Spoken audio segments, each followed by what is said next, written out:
আসসালামু আলাইকুম, welcome to complete legal remedies. আজকে আমাদের আলোচ্য বিষয় হলো অবৈধভাবে কাউকে যদি দখলচ্যুত করা হয় তাহলে সে দখল পুনরুদ্ধার করতে কি করতে পারে।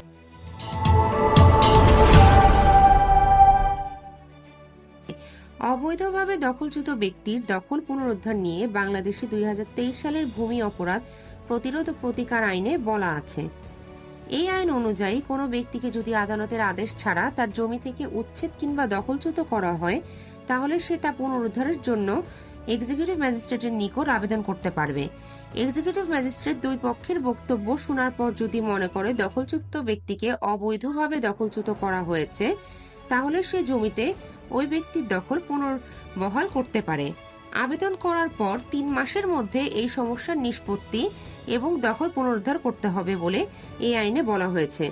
দখলচ্যুত ব্যক্তি যদি নিজে উপস্থিত থাকতে না পারে তাহলে তার নিয়োজিত কোনো ব্যক্তির মাধ্যমে কিংবা তার প্রতিনিধির মাধ্যমে সে মামলা পরিচালনা করতে পারবেন।